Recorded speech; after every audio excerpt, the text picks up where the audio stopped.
Update kasus Nikita Mirzani, guys, bahwa sekarang ini ada good news ya, ada sesuatu yang baru gitu, di mana bahwa pengadilan sudah menerima memori banding daripada kuasa hukum atau pihak terdakwa Nikita Mirzani.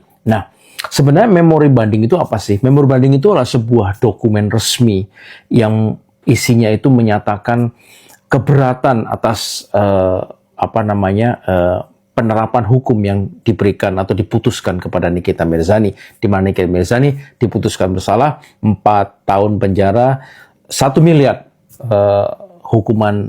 hukumannya yang telah diputuskan oleh hakim. Nah, tentunya dengan memori banding ini diharapkan kuasa hukum sudah memberikan data yang lengkap dan kemudian tentunya ada strategi yang baru yang dimasukkan di dalam memori banding itu, sehingga tentunya di dalam memori banding itu yang akan dikanji adalah bahwa adakah kelalaian di dalam penerapan hukum yang telah diputuskan, kemudian adakah kesalahan-kesalahan secara prosedural daripada hakim, majelis hakim, dan juga apakah adalah kelalaian dalam sewaktu di dalam menganalisa atau melihat bukti-bukti yang ada gitu kan seperti itu. Nah, sehingga kalau kita berandai-andai ya, seandainya dalam 3 tahap tadi, 3 poin itu ternyata benar adanya terjadi,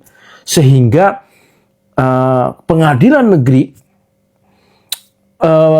memberikan keputusan bahwa benar adanya dan dibuktikan memang ada kesalahan-kesalahan yang tadi kita sebut, maka pengadilan negeri di dalam kasus bandingnya ini akan memberikan kebebasan buat Nikita Mirzani ya. Bahasanya onselah ya. Jadi membebaskan secara murni tanpa bersyarat, dan tentunya itu ya tujuan daripada memori banding itu sendiri, supaya hakim pengadilan negeri itu bisa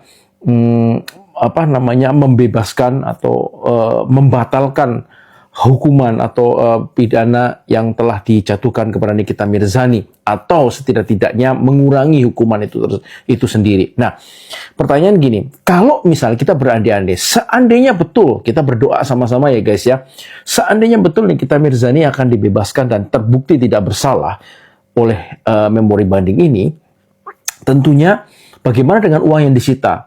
Nah, berdasarkan undang-undang itu, uang yang disita karena Nikita dinyatakan tidak bersalah, harusnya negara memberikan kembali uang itu yang telah disita, karena itu adalah hak daripada Nikita Mirzani. Nah, pertanyaan yang selanjutnya adalah bagaimana kabarnya Reza Gladys ketika hakim atau pengadilan negeri menyatakan bahwa tidak bersalah?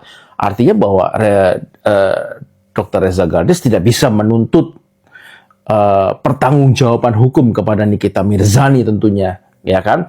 Tidak akan pernah bisa gitu loh, karena memang sudah dinyatakan tidak bersalah. Nah, tentunya ini hal yang menarik guys. Kita berandai-andai ya, seandainya kata itu benar terjadi, ya walau alam, kalau itu benar terjadi dan bebas Nikita Mirzani, akan ada perang kedua guys. Perang kedua yang jelas pastinya Nikita akan menggugat balik Dr. Reza, karena selama hampir 9 bulan ini Nikita nggak bisa kerja kan.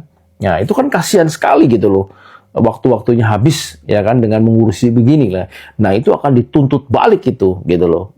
Ingat, itu tuntutan perdatanya ada 244 miliar ya kan. Belum lagi Nikita akan menuntut balik karena pencemaran nama baiknya dia kan. Masuklah itu kan. Nah, loh. Wah, itu kalau benar terjadi, wah dahsyat itu.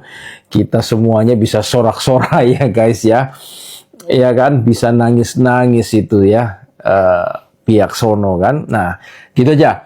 Pokoknya guys, kita sekarang kita berdoa ya, semoga memori banding ini bisa menjadi sebuah momentum buat Nikita Mirzani untuk mendapatkan keadilan seadil-adilnya gitu kan, sehingga dia bisa bebas dan bisa kembali lagi, dan tentunya dia mendapatkan keadilan yang baik ya, tentunya memihak Nikita Mirzani. Oke guys, gitu aja guys ya.